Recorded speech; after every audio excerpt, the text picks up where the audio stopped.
ಉಪ್ಪಿಗಿಂತ ರುಚಿಲ dash. ಸರಿಯಾದ ಉತ್ತರ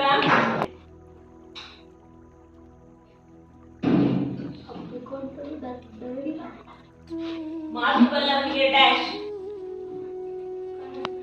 ಹೌದದ ಹಾ ಇಲ್ಲ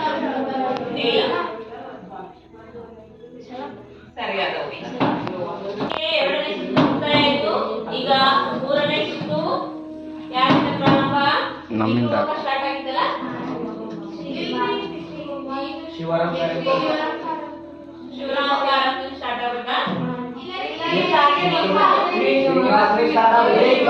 ಓಕೆ, ಈಗ ಮೂರನೇ ಸುತ್ತಿನ ಏನಪ್ಪ ವಿಶೇಷತೆ ಅಂದ್ರೆ ಇದು ಸಾಮಾನ್ಯ ಜ್ಞಾನದ ಪ್ರಶ್ನೆ, ಕನ್ನಡಕ್ಕೆ ಸಂಬಂಧಪಟ್ಟಿದೆ ಇರ್ತದ. ಸೊ ಯಾವ್ದು ಇರ್ಬೋದು, ಗ್ರಾಮರ್ ಇರ್ಬೋದು, ಹೊರಗಿನ ಇರ್ಬೋದು, ಬಟ್ ಕನ್ನಡದೇ ಇರ್ತದ. ಅದ್ರದ್ದು ಆನ್ಸರ್ ಹೇಳ್ಬೇಕು. 20 ಅಂಕ ಇರ್ತದೆ. ಡೈರೆಕ್ಟ್ ಸರಿಯಾದ ಉತ್ತರ ಹೇಳಿದ್ರ ರಾಂಗ್ ಹೇಳಿದ್ರೆ -10 ಇರ್ತದೆ. ಓಕೆನಾ? Time same 30 seconds. ಏನ್ ಹೇಳಿದ್ರು ಏನಿಲ್ಲ, ಬಟ್ ರಾಂಗ್ ಹೇಳಿದ್ರೆ -10. ಈಗ ನೇರವಾದ ಪ್ರಶ್ನೆ. ಶ್ರೀನಿವಾಸ್ ತಂಡ ಯಾವುದು? ಓಕೆ, ಶ್ರೀನಿವಾಸ್ ತಂಡಕ್ಕೆ ನೇರವಾದ ಪ್ರಶ್ನೆ. ಕನ್ನಡದ ಮೊಟ್ಟ ಮೊದಲ ರಾಷ್ಟ್ರಕವಿ ಯಾರು?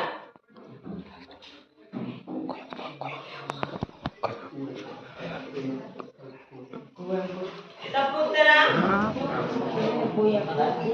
-10. Yes, very good.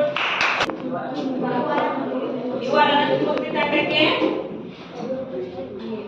ನೇರವಾದ ಪ್ರಶ್ನೆ. ಕನ್ನಡದಲ್ಲಿ ಮೊಟ್ಟ ಮೊದಲು ಜ್ಞಾನಪೀಠ ಪ್ರಶಸ್ತಿ ಪಡೆದವರು ಯಾರು?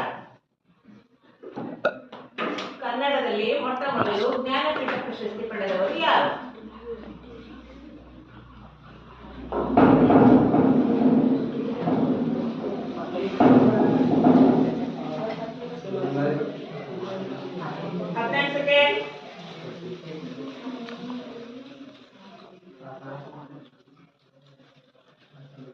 ಶರತ್ ಒಳಗೆ ನೀವೇ ಅದೇ ಟೀಮ್ ಮಾಡಿದ್ರಿ. Stop, time out. ಬೇರೆ ಹೇಳಬಾರ್ದು, ನಿಮಗೆ ಬರಸ್ತೇನೆ ಹೇಳಬಾರ್ದು, ಇಲ್ಲಾಂದ್ರೆ ಅವ್ರಿಗೆ ಹೋಗ್ತಾವೆ. ಯಾರು ಟಿಕೆಟ್ ಮಾರ್ಕ್ಸ್ ಇರ್ತದೆ. ಓಕೆ.